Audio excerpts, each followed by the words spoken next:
Hello, Scribblers. I'm Katie, the founder and CEO of the Scribblers Den, your online source for writing craft courses and writing community. We're back with another amazing interview with author Emily Gray. Emily is the author of trope-filled romance. I love this. Fantasy and sci-fi. I also love this. Who has her BA in creative writing and lives in New York with her wife and their dog. She's represented by Eric Smith of Neighborhood Literary, and when she isn't reading or writing, you can find her perfecting soup recipes. I might need to get some from you. Gardening, curating writing playlists, or traveling. Thank you so much for joining us. Yeah, I'm really happy to be here. Yeah. And we are both hunkered down because we're both on the East Coast. And this is the weekend in January that we're filming this, Scribblers, where it's like sub-zero temperatures and 80 feet of snow is about to fall. So I hope you guys are all warm. All right. So it's really wonderful to just interview another romance author. I have interviewed so many over the past year, and I feel like I've learned so much about the genre and how to slide some of those things into my own fantasy novels. So can you share a bit about what drew you to writing that genre and what you love about it? Yeah, definitely. What really drew me to it is I had always written sci-fi fantasy books, YA, adult, didn't really matter. But they had always had like a really, really strong romance element about it. And what I realized was I liked writing the romance more than I enjoyed figuring out how in a second world fantasy how the plumbing works or what Yes. money looks like. And I think there's just a lot of room for humor in romance that I really enjoy leading into, and I love tropes. Yes. Yeah. And I agree with you. Like as a fantasy writer, I think naming things is my least favorite aspect. I'm like, do they have money? What am I going to call it? Like, how does this work? And it's Yeah, it's like I used to draw maps, and then it's yep. like, okay, well, what food is going to be available Yes. seasonally here? Do they import things from other cities? How do trade routes look? Like, what are the geopolitics of the surrounding countries, and how does that affect what's available in their city? And it's It's a lot of horrible. world Yes. building. Yeah, I don't like it. And I say that as a fantasy author, and I still do it. I'm like, well, I'll figure it out. I usually get other people to figure it out for me. I'm like, so what would you call this if you were writing this book? And they're like, oh, they have great ideas, so I just steal them. Um, that's my tip. Yeah, no, fantasy in particular, I think, especially world building, is definitely a team effort Yeah. with critique partners and your writer friends. Oh, yeah, it totally is. It totally is. Um, all right. So I was kind of going back through our chat history because we've known each other for a couple years, even though Yeah. we haven't really chatted that much. As I was mentioning, we had a little off-camera talk, guys, and we realized that we like hardly ever actually like talk face to face. But I was going through that and I was reminded about the manuscript that you sent me to read, and the email title of that was Sad Lesbians. And that was like for me, the moment that I knew I was going to love the story and I was going to love your writing, and I did. It was so good. So just basically, how important is it to you that we see more sapphic romance and just sapphic books in general on bookstore shelves? Super important to me. I personally am sapphic. I only write sapphic books. It's like I think it's super important. Just look at what happens to like a lot of really great sapphic media, right? Like Yes. Killing Eve completely botched the ending. A League of Their Own canceled after one season. Even something like She-Ra, they're pulling it off of Netflix, and it's Yes. essentially going to be homeless. So it's really important because I feel like even the things that we do get a lot of the times, and I'm not talking about books here. There's Mhm. such All the an different media. array. Yeah.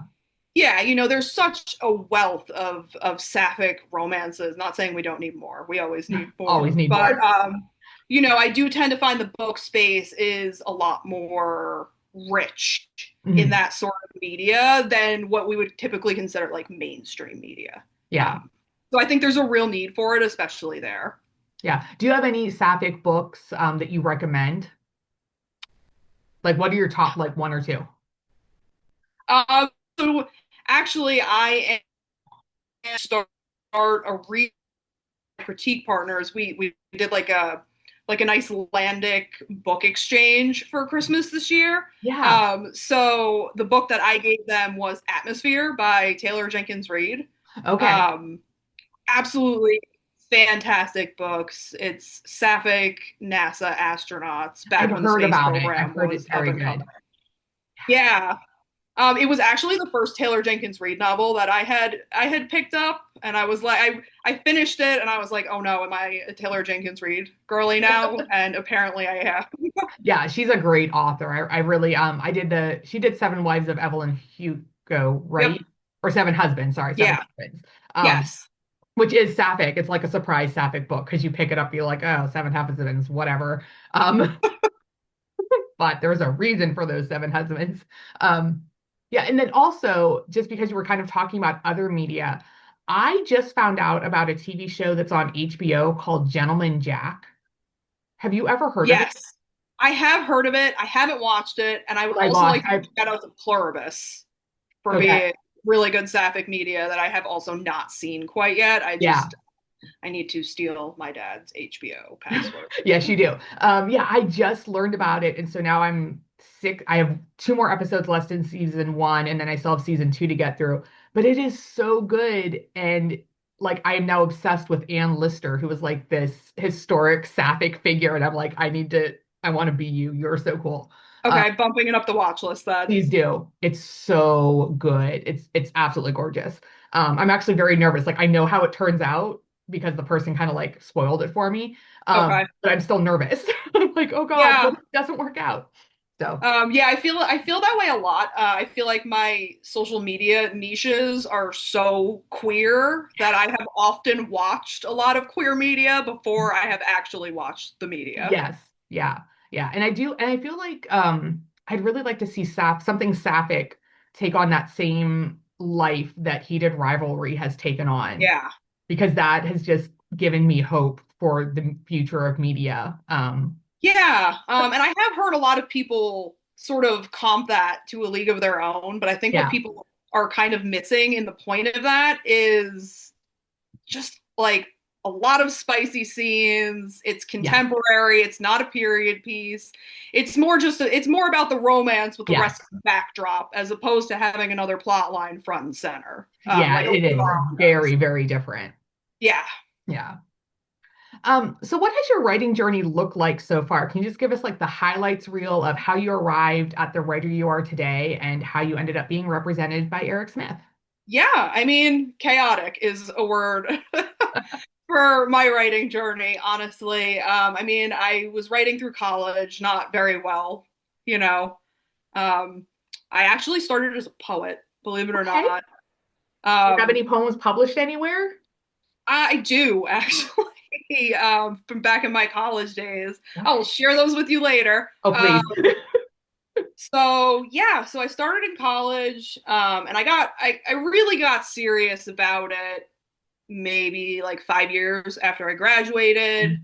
Um, Started writing again poorly, as everyone's first book tends to be after that first draft. Yes. Um, but I was kind of like adrift, and I had finished the book, and I wasn't really sure like what comes next. So I kind of like found my way onto Twitter, Oh, um, as many of us did at one point yes. or another in their writing journeys. So I found my way onto Twitter. I started connecting with other writers. One of my, essentially my best friends now, we've known each other for almost 10 years. We met on Twitter in a random critique partner exchange. Same. Yeah, Um, and then I think it was maybe like 6 months after her and I first connected, I applied for Author Mentor Match, Mm. and I was chosen as a mentee by our mutual mentor, Rosie Thor, who Yes.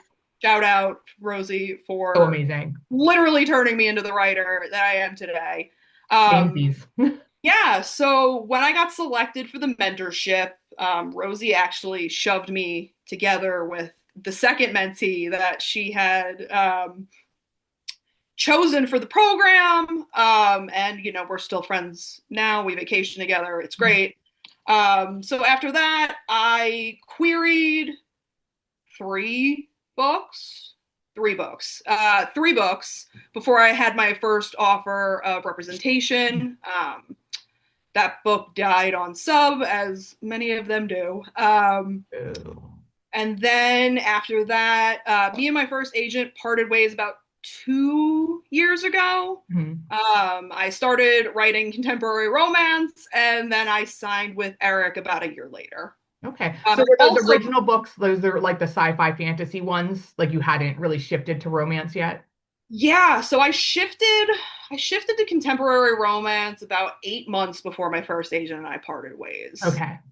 And I just wanted to go in a different direction. I still, I love my first agent. Mhm. It just wasn't, an editorial fit.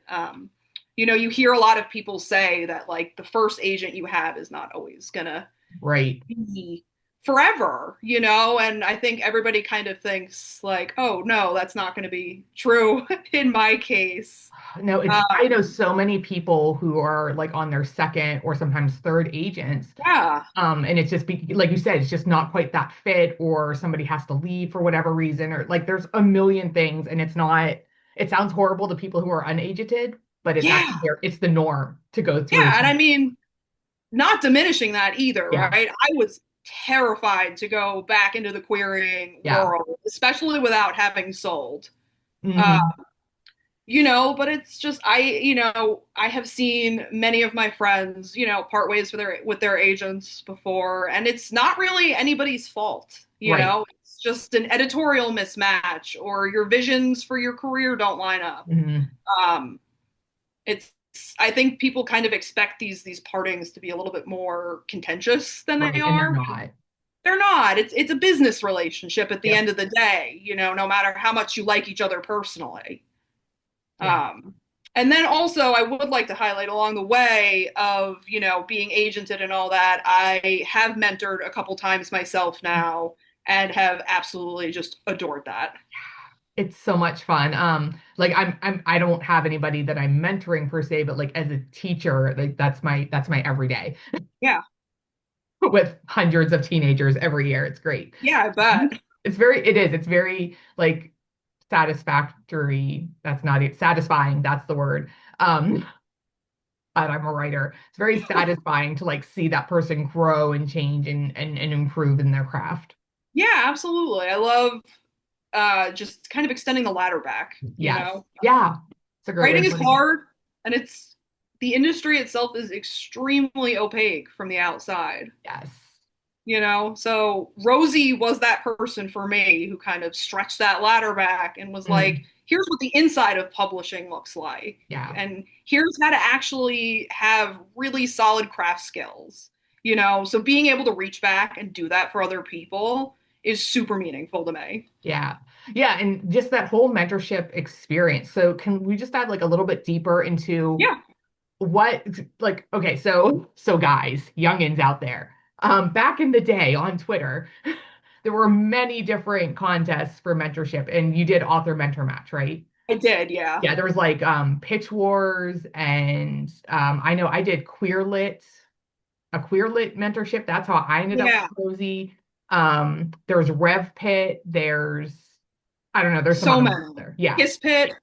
I think Kiss Yeah. Pit actually still runs. Okay. But like they've all kind of disappeared because Twitter Yeah. And I is think no it's not more. even so much as like the things themselves stopping. I mean, I know that Author Mentor Match and Pitch Wars have both obviously closed up shop at this point. Yeah.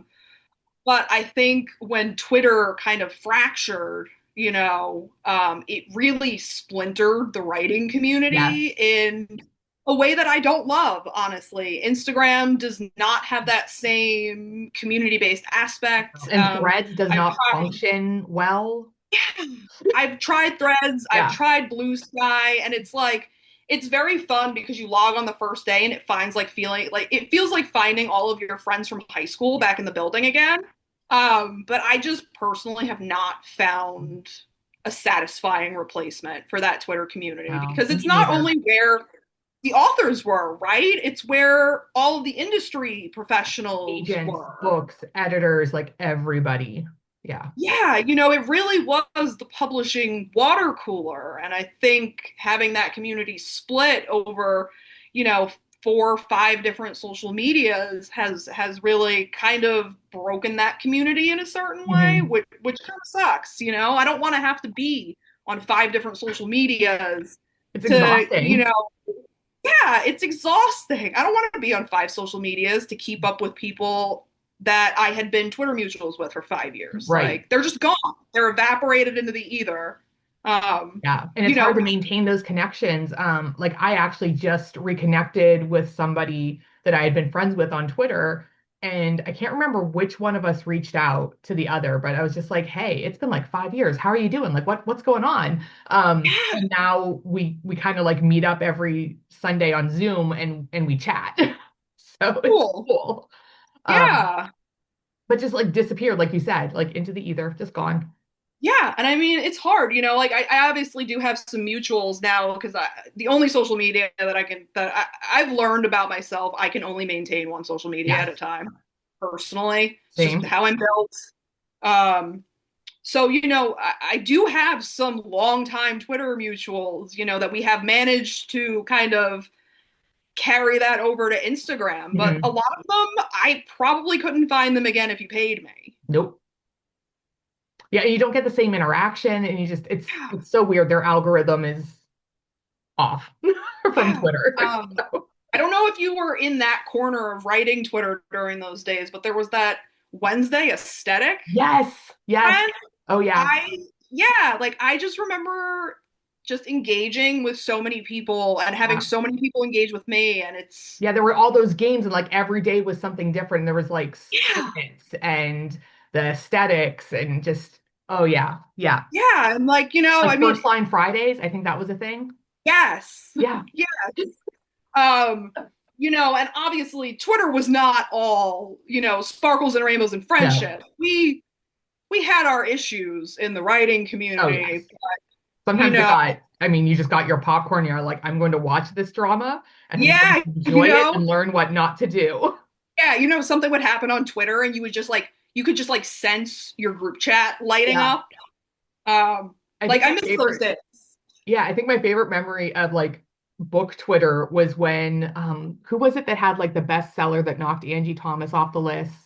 Oh, are Lane you talking about somebody? Handbook for Mortals and how Phil Yes. Stanford tracked down? Like within 2 hours, like YA Twitter was just like, here's the actual story. Yup. And I think they pulled her off the list. Yeah, it was beautiful. It was like, it was just this beautiful moment of community. And I always think back to that.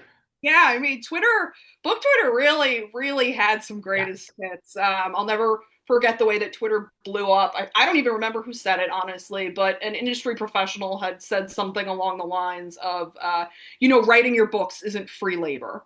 And I just Yeah. remember Twitter just like imploding. There was the soap incident, which Yes. was, Oh my gosh. In the box, in the book box. yeah, that was like there's just so many good moments. Like it was hell overall, but it was Yeah. ours, and everybody was there. Yeah. Um, so I feel like this is like great. Like I'm feeling all these great thoughts for Twitter, and what we lost. But to go back to the mentorships thing, how how did you like apply and what was that process? And then how has that just really affected you? Because you've already said like it's Rosie helped to make you the writer that you are today. But like, I don't know, what would have happened if that wasn't a mentorship or I don't know. I don't even know where this question is. Just tell me more about it. Yeah. So I mean, personally, I have said this to my critique partners many, many times. If Rosie had not chosen me and I had not found my critique partners, I very much doubt that I would still be writing Mhm. personally. Um, just because for me, I mean, some people are built different, but for me, having that community that I can fall back on Yeah, when, writing is hard. it is rough. Writing is really hard and publishing is brutal and it tells you no every chance that it gets. And for me personally, if I didn't have those people to be like, actually, you're a great writer, like, you're going to be fine, just keep going, like, or just like jumping on a call and being like, hey, to take your mind off it, I'm going to ramble at you for an hour about my video game or, Yes. a book that I love or something. Like, I would have tapped out a long time ago, right? If Same. there's no positivity in that cycle of publishing being what it is. Like, it's very easy to become disillusioned and just leave. Um, Yeah. so without mentorship, I personally believe that I would not still be writing. I don't Mhm. think I ever would have connected with my first agent. I just don't think my craft would have been up to snuff. Um, Yeah. we're not querying in the early 2000s anymore. The volume that agents are receiving, the level of polish and craft Hmm. that you need to have as just a base level to get your toe in the door Yes. It's is daunting. insane. Yeah. And mentorship gave me all of that. It let me kind of find my feet in Mhm. publishing, and hone my skills and being able to do that. Yeah, so I've mentored for both Pitch Wars and for Author Mentor Match while they Yeah. were still running. I co-mentored in Pitch Wars Mhm. with Rosie, actually. Mhm. It was super fun. Our mentee is fantastic. I love him so much. Pitch Wars, I think his was the last class of Pitch Wars. Yeah. I don't Pitch even know Wars what. like just had legs of its own. That thing was Yeah. amazing. I mean, I remember personally the whole publishing industry, at Mhm. least the agent side of it, used to bend around Pitch Yes. Wars. People Yes, they were did. told, do not start querying right when the Pitch Wars showcase goes live Nope. because Yeah. it's a feeding frenzy in there. Yeah. It was So it's been wild. interesting watching that recalibration Mhm. afterwards. Because now the new year, typically when the Pitch Wars showcase is now kind of considered like prime query time. Yeah. Because everybody's back at their desks. They're hungry for new work, new year, new authors. Mhm. And then I also mentored an author mentor match. I mentored with Kat Hillis, who was Rosie's other mentor during our author Right. mentor match round. Um, Shout out to Kat for writing Dead and Breakfast with Rosie. Yeah, you guys, scribblers, go out and buy it. It's amazing. So good. Uh, and then me and Kat's mentee is just another fantastic human being. Um, she went on, got an agent, Yeah. got a 2-book deal, and we are just like so beyond proud of her. Yeah. And You know, feels yeah, like she flew the nest. yeah, and she read one of my manuscripts and gave me some of the best feedback I've ever gotten. And did this huge revision on it. And I mean, it still didn't query well, but I'm really happy with it. I'm like, this is what I needed. Like this. So yeah, she is amazing. I agree. Yeah, so mentorship has just been such a part of my writing Mhm. journey that I just don't think this writing journey of mine would have even existed without it. Yeah. And I think mentorship is also so important, just because you can have writing community, you can have a critique partner, but you're still not getting kind of like that industry insight or that experience of someone who's been there, done that. And that like it made a huge difference for me when Rosie was like, "Yeah, I'm gonna mentor you with your book," and I'm like, "Oh, so excited." Um, and she absolutely changed like my level of craft. She made me step up, and it was really cool to have that. Whereas my critique partners always gave me really good feedback, but I wasn't always getting the like, this is how you then accomplish fixing it. And Rosie was able to really Yeah. do that for me in that mentorship role. So I will say also, Rosie is, in my experience at this point, and I'm sure you totally understand, Rosie is editorially yes, fantastic. yeah. Um, How you many how know, many anthologies do they have? Don't like oh gosh, at least four, yeah, and five. they're just always the editor, and it's amazing. So Yeah. yeah. Like I trust Rosie editorially, Mhm. like with basically anything. Yeah. And I do want to note that, even though like there still are mentorship programs, but I think without having that central forum that It's was hard to Twitter, find. they're hard to find. They're hard to have them have the sort of traction Yeah. Yeah, and because you don't get industry as much eyes like on. publicity around it and that same agent and editor interest. So Yeah. And I think that's much harder to do without yeah. that central forum. Um, but yeah, so The mentoring rabbit hole. It's so like it's amazing. So if you can find them, scribblers, you should totally throw your hat in the ring and try for it. You never know what's going to happen. I will also say, don't feel bad if you get rejected. I applied to Author Mentor Match Mhm. twice. So the first time I applied, Rosie was like, actually, like your book isn't quite ready, but here are some edits I want you to make. Yeah. And I made them and I submitted the next round and got chosen. Yeah. And it is very much also like an agent sort of partnership in that not everyone is going to understand your book Hmm. or you or your writing style. It's not always a commentary on, oh, the book is bad. It's Right. just sometimes it's just not a fit when it's not a fit. Yeah, Or I it don't know has how to be to something help that you're this. excited about that you do want to read Yeah. multiple times because you're going to. Yeah. And I mean, from reading the submissions, tons of fantastic Mhm. books. But even though there are tons of fantastic books, I personally am not equipped to help Yeah. all of them. Right. Or I know that this book is missing something, but I don't know what it is.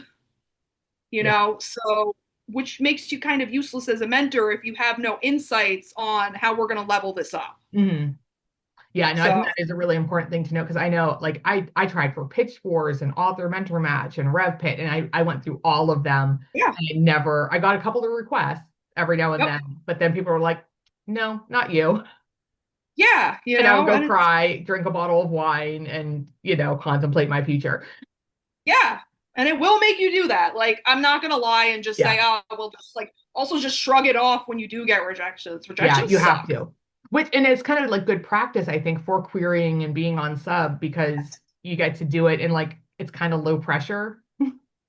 Yeah, it's So low stakes. yeah, Lower stakes. Also those stakes do feel huge. they do. They do. Feels like being selected as that mentee is Yeah. the end all be all. Yeah, because you do. You want somebody to be like, you're the one. I have really loved yours. And that is, I mean, it's a great feeling. So whenever you Yeah, get selected for that or an agent or an editor, you're like, yes, I have made it.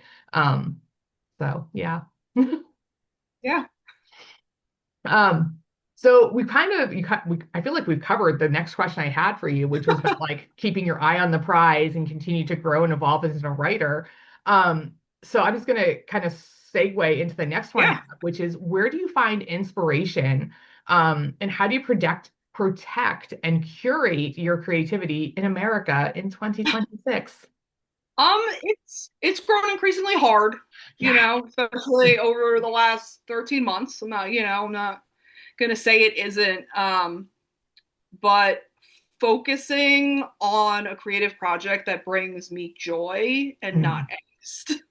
Yeah. Um, you know, writing is an inherently emotional, personal process that has its ups and downs. And some days you're going to close that computer and you're going to be like, I am, the best writer who has ever lived. I will never write another scene as good as that. And everybody else just might pack it up. But, 24 hours later, when you close your laptop, you're like, this is garbage. And I should Yes. probably just throw the whole laptop out the window and never try to do this again. Yeah. Where's Uh, that bottle of wine? Bring it on. yeah, it's so I find just having work that brings me joy is Mhm. really good. And I mean, I try to keep healthy writing habits because consistency is really something that does help me in my Okay. process. It helps me finish my books, get through. But I think I've also been allowing myself more grace. The last year plus, if I wake up and there's horrible crap all over the news and my friends and I are talking about it, I'm talking about it with my wife. It's just like, maybe today is a day to just Not do it. you Yeah. know donate to some mutual aid funds and call my congress people and then turn my brain off for 2 Mhm. hours and go play Hades 2 on the Switch. Like you can't Yeah. fight all the time. And some days are just not about sitting at the computer. So I'm trying to give myself more grace for those days because, Mhm. like I said, I thrive under routine. Yeah. um, but breaking those routines has definitely allowed me to protect my own peace a little bit because when I do have the brain capacity to go back to that work, I'm excited to do it. I don't feel like I'm pulling my own teeth, forcing myself to sit down Hmm. with a Word document that hates me, you know? Yes. No, that totally makes sense. I feel like this past year has really, that's been a big thing for me to learn is just when I wake up, be like, what am I capable of doing today? What is my emotional and mental state? Um, and working through different, coping strategies and things like, okay, maybe not this morning, but maybe by this afternoon I'll have things sorted. And if I don't, then I'm like, Yeah. okay, I get to check out and I'm okay with that. Yeah. So I Like today totally is a day for understand. rest, and that's okay, you know? Yeah. Yeah. But that's definitely how I've gone about it, especially the last like year. Mm. Yeah, it is It's just growing been, increasingly difficult by the day, however. it is. And it's just like, things I think on like a national world level and things on a personal level. And then it just all layers in there. And then you add like, I'd like to write a chapter of my book today. And it's just not happening. Yeah. And that's what's going to make me crash out is not doing the chapter in my book and not Yeah. the bigger things. Because the bigger things I have like dealt with in some way. Yeah, no, like 100%. Yeah. But I think it's important to give yourself permission to take time off if you need Yeah. that. Uh, Agreed. I mean, I'll be completely honest. I spent the larger portion of last year not writing. Yeah. You know, it's also part of my own like cyclical way that I write. I usually Mm. crash through a first draft in 4 to 8 weeks. Oh, wow. Um, Send it to my critique partners, revise on their feedback, and then send it off to my agent so it's not my problem anymore. And then like I won't write for 4 months, Okay. But last year was definitely less writing than I Mhm. typically that I do. Less writing, I say, and even though I still, put a book on sub and wrote a whole book. Yeah, and that's still phenomenal. Like it's your process. And I think that's great that A, Yeah, you know about it, and B, your agent works with that. Because I feel like there are some agencies that are like, you need to just constantly be churning works out if you want to be able to stay with us. Um, and so it makes me sad because I'm like, that's not how creativity works. Like this push for yeah, and I mean, one published I book can a year is crazy. understand if it's a very high value client who's Yeah. consistently being having their titles bought, Yeah. but like shout out to Eric. He never ever pressures us any Hmm. of his clients for books. He's very chill. He's just like honestly, he's just such a nice guy. I love working with him. Yeah. I never feel like he's kind of peering over, being like, "So when are you going to finish that project?" Which is nice. Yeah. He's very much willing to just be adaptable with what works best for you. Mhm. Good glowing review. So if you're looking for someone to query, I think he is currently closed. He is. He just had a baby. His wife just had a baby a couple months Congratulations. ago. Yeah. As someone who is currently logging on to Query Tracker every day to track all of my queries, I do look, I'm like, still closed.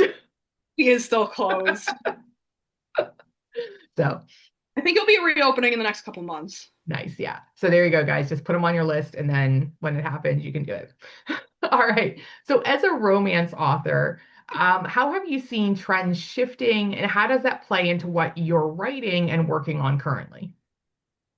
So this question, I actually reviewed it, and it's really interesting Yeah. because my answer is that I don't.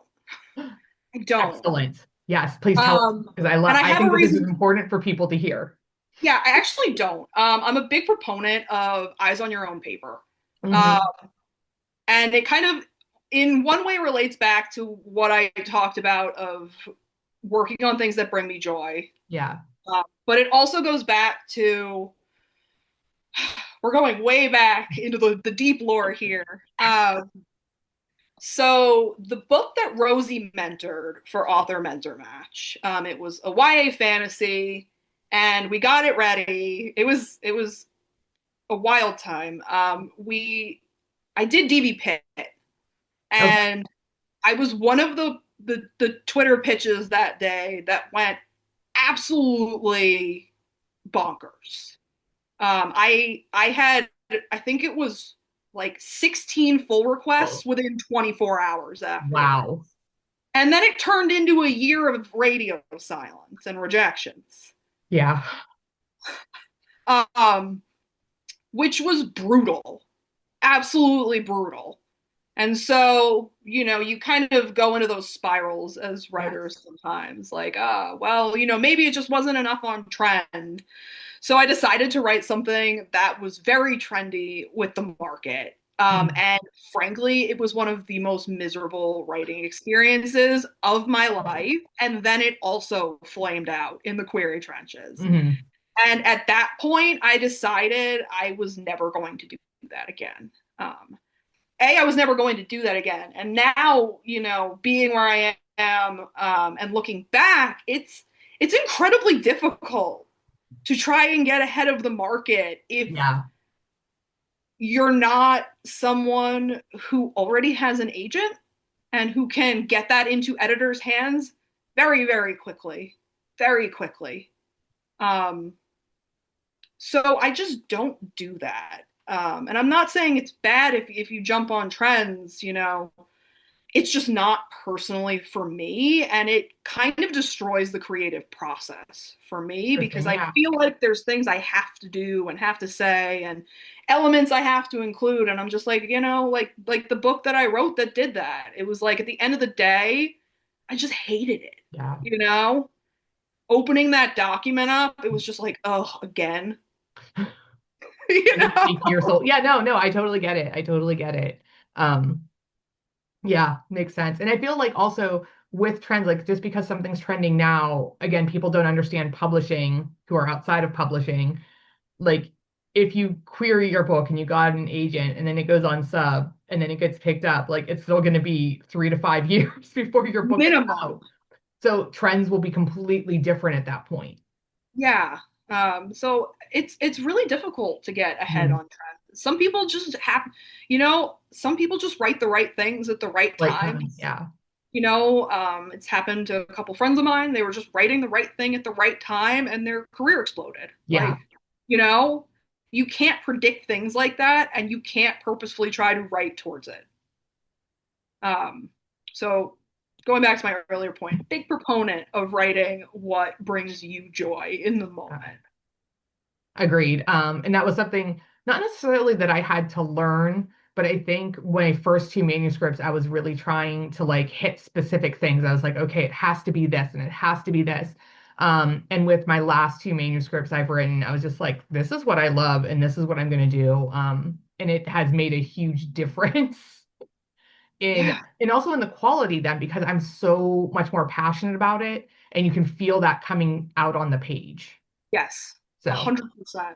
yeah. Um, I like one of my favorite parts of writing is when you get that book almost ready and you're doing those line editing passes and you're just making everything look really nice and the wording really nice.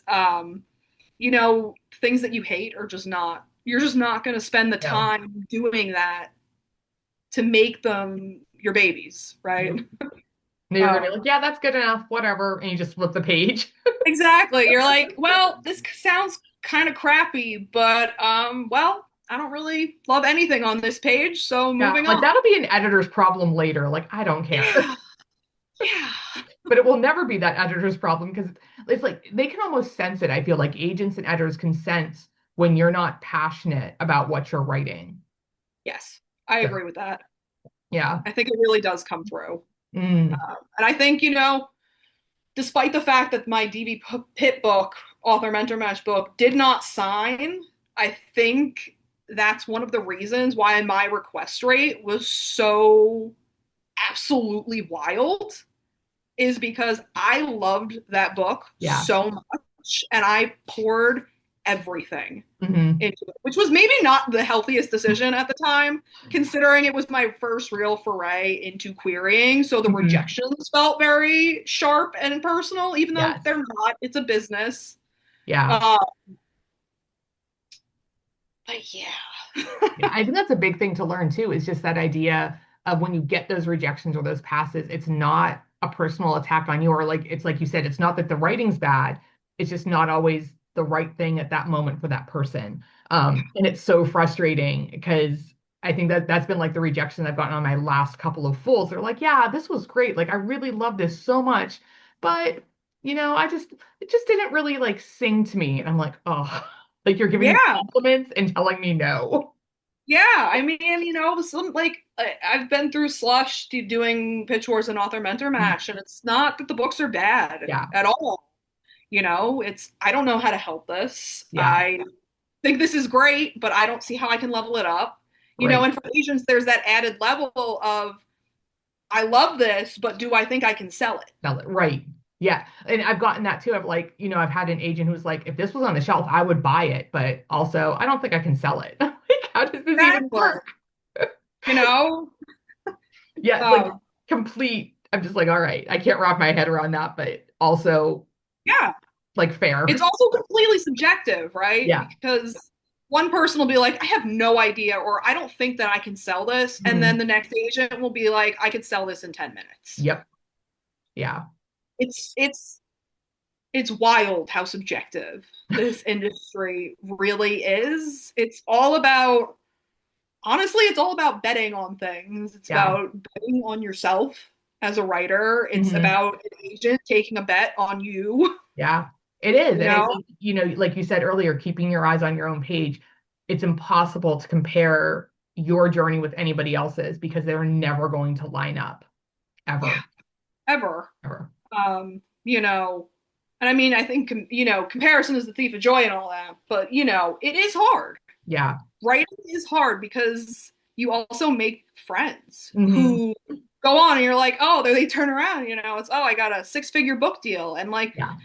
it's completely normal and natural to feel that jealousy Yep. alongside that absolutely being thrilled for your friends. Yep. It's a very weird space to occupy. It is. So you just got to like feel your feelings and then just kind of bask in that joy with them, which Yep. is what I, Yeah. Yeah, no, you I know, always tell my really good friend Allie, I'm like, you tell me every good thing that's happening. You tell me everything because I want to celebrate it. And then I'm like, yeah, and I got another pass today. And she'll be like, I just got this. And I'm like, all right. yeah, I mean, and that's just, Fancy. it's not fun, but it's Yeah. also just a reality of being Hmm. a writer and being friends with other Yep. writers. Yeah, you And just have to celebrate all those successes because one day, like I know I will get there. yeah, But today is not that day. yeah, it's just about being tenacious. I Yeah, mean, and I think writing is really about being in it for the long haul. it is. Yeah, you have to have that just like the long vision. It's not a sprint, it is a marathon. You've got to get Yeah. in there and just hunker down and do what you need to do. Yeah, and I mean, even look at like different querying journeys. I can even just speak to both of mine, right? Hmm. I had queried this book for a little bit more than a year and a half. Um, my offer didn't come on my first agent book. On the first book that I got agented with, that offer to set up a call took Yeah, 18 months yeah. after sending a full. And then I personally had just thought it was like, okay, Never it's going in to the see it easy. again. Yeah. I was writing something new at that point. And then, I got a, do you want to set up a call? Hmm. 18 months. And it was amazing, But then comparatively, my second time around the sun here, I was querying a contemporary romance. Eric offered in 6 weeks. Yep. Wildly different, even just the same person over a couple years. Um, Publishing can take a minute or it can take 5 years. Yes, it can. It's wild. It is absolutely wild. So on that note, what is your number one piece of advice for all of the writers who are tuning into this? Number one, find your people. Excellent. Find your people. I know that I've spoken about this, but I would not be here without my community of friends propping me up. Yep. And I hope I do the same for them. It's a small community, authors. Yeah. Like word gets around, but find your group of them. And I guess kind of piggybacking off that is if you really like what someone's doing on social media, Hmm. or like you see their posts about something, like don't be afraid to comment. If you guys, Yeah. especially if you're mutuals, slide into those DMs Yep. and just be like, "Hey, I love this." You know, Yeah, make it's those, yeah, take the chance, make those contacts and just network. Yeah. yeah, you know, I mean, I have some people that were just friendly on social media and we just kind of keep an eye on each other Yep. because one of us slid into somebody else's DMs on a random post and was like, "Your book sounds awesome," you know, Yep. and then we talk about our books and you're kind of in their circle, Yeah. even if it's on the fringe. Yeah, I and you think it's hype each other up, important. and that's so important to have that those like hype people. Yeah. Yeah. Yeah. So like find your close circle, but also find your like peripheral circle. Hmm. People who write the same genre as you. Yep. Like if you're writing romance, I'm not saying you have to go out and be best friends with 50 romance authors, but be friendly with a bunch of Yeah. romance authors, hype up their books. Yep. And that is my dog. Hello, puppy. Yeah. I didn't hear anything, so whatever's happening, we're not hearing it on here. So Right. Well, he's running his mouth. I think my wife shushed him. So, but yeah, like find your people, your close hmm. people, your peripheral people. Yeah. I know that we were talking about how Twitter is dead and the community there is dead, but like you can still find people even if it's more difficult. You're just gonna have to put in more More effort to do effort. it. Yeah. Um, and like that sucks, but I also think that having other writers in your life is essential. Oh, it makes such a huge difference. Yeah. Yeah, I love my wife to death, but she's a teacher, she's amazing, but it's not super easy to have a conversation about like deep characterization work. Right. She's like, "That's nice, honey," but like when you have other writers, you can have like really, really like nuanced, Mhm. informed conversations about craft and the industry, Yeah. And the books that you're reading, like what worked and what didn't work, and yeah, all Yeah. those And different like things. on a craft level, Yeah. this my friends and I do that all the time. We'll just dissect a piece of media on like Yep. a very deep craft level, Yeah. on like story structure and did the Mhm. character arcs work, and Yeah. like not No, everybody wants to talk about that. not everybody does because that's me at book club. I'm in a book club and I go in and they're like, yeah, this was really good. I'm like, there's this, and like I'm just like getting into all these little craft things and I'm like, who is this person and why is she talking? Um, Yeah. so yeah. But like not everybody wants to talk about that. Nope. Like, and I think that's an important part of being a writer too, is dissecting other people's work. Yeah, you learn so Figuring much. Yeah, right? Like figuring out what works, what doesn't Hmm. work, Yeah, you and know? why? And why? And why do you think that? Because Yep. we all know art's subjective. People Yep. are gonna, two different people, one of them's gonna love a book, the other's gonna hate it, and they're both gonna have their reasons for that. Yeah. There's so much analysis that goes into writing a book. It's wild. Yeah. Sometimes I don't like it. I'm like, just let me have fun with my characters. I just want to vibe. Yeah, sometimes I just want to stick them in a room and just like kind of let what happens. Yeah. Like here's a bottle of wine. The four of you are in a room and let's see what happens. Yeah. You're just like a little reality show watching. So yeah. Yeah, All right. Are you ready for your lightning round question? I am. Awesome. All right. So, question number one. What is your favorite song on your current writing playlist? Oh geez. I know. This is a tough one. Hours. It's Hours by the Son of God. Okay. I have not heard that. I'm gonna I go look listen it to like up. a lot of like electronic type stuff Hmm. when I write. It's just I don't know, it just makes my brain fuzzy and just lets Yeah. me go into the work. So you can get into your flow state and just go. Yep. Beautiful. Beautiful. I Yeah. need music so I can't really write without music, but I Mhm. also need it to be music that I'm not like consciously hearing while Okay. I'm So like writing. you can't like sing along to it or something like that. You have to be okay. I gotta just Fascinating. Yeah, no, I'm looking it up later so I can listen to it. All right. What is your favorite romance trope? This is question two. ooh, force proximity. Oh, yes. I do it in every one of my books. Okay, good. I was just gonna be asking you like what's like is that gonna be in there or not? Um, I think my favorite is probably like I'm a big proponent of the one bed. Yes, Like it's and that I feel like always. that's a shade of forced proximity, just like It one is. ever. It's like a subtrope of Yes. forced proximity. Like we were going to put you in this one space, like one elevator, one bed, Oh, one fork at the table. Like, I don't know. Um, all right. Question number three. Someplace that you haven't traveled, but you want to. New Zealand. They have really big spiders there, though. Are you sure? So I'm just such a Lord of the Rings Okay. That's fair. person. My wife and I actually every year after Christmas, because we host, we do a Hobbit day where we just do all of the Hobbit meals and watch all the extended editions every year. I love this for you. Yes. So I've always wanted to go there. That is fair. But also just really big spiders. So Yeah, I'm not a be huge spider. prepared. Be prepared.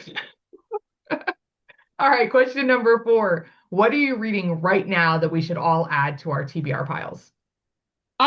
So I'm actually not reading anything because I'm working on a Yeah. first draft of something. Okay. But like I said, I am about to start a reread of Atmosphere by Taylor Okay. Jenkins Reid, so I would definitely be a proponent for that. Interesting. Do you reread books often? I do. I'm actually a huge rereader. Okay. Uh, I am not a huge rereader, but I do have books that I go back to constantly. Um, Furyborn is one of my favorite YA books. I love the whole Greenbone saga, like Jade City, Jade War, Jade Legacy. yes. I have read those so many times. Yeah. I'm, it's, yeah. So I do love rereading books. Yeah, I'm a big Yeah. rereader, It's a honestly. Some of comfort. my friends are just new books only, and Yep. like I respect that, but sometimes I just need to read something that I love where I know how it's gonna end. Yeah, and I feel like every time I get more details out of it, I'm like, Yes. oh, I missed that like on my other five reads, and now I finally Yeah. understand that one line. Yeah, Yeah, so I'm a big rereader. excellent, excellent. All right, well, I'm gonna add it to my TBR. I'm doing it. I highly recommend. It was honestly phenomenal. I read the ending and then I had to Hmm. like sit down for like 10 minutes and just quietly just process. That sounds amazing. I'm Yeah. even more excited now. So, Yeah, it was really good. I really enjoyed it. It's actually my favorite thing that she's still written, Taylor Jenkins Reid. Um, okay, yeah, because after I read it, I was like, oh, maybe I do like her. So then I went and read like, like all five the other books ones. back Yeah, plus. excellent. I love this. All right, Scribblers, you can find Emily on Instagram at Emily Gray Author, and that will be linked down below in the description. Emily, thank you so much for joining my Scribbler's Den interview alum. It has been an absolute pleasure chatting with you Yeah, same. It's great that we finally got to do this. so much. All right, Scribblers, you know the drill. I need you to hit the like button. I need you to subscribe, and I will see you next time. Bye, guys.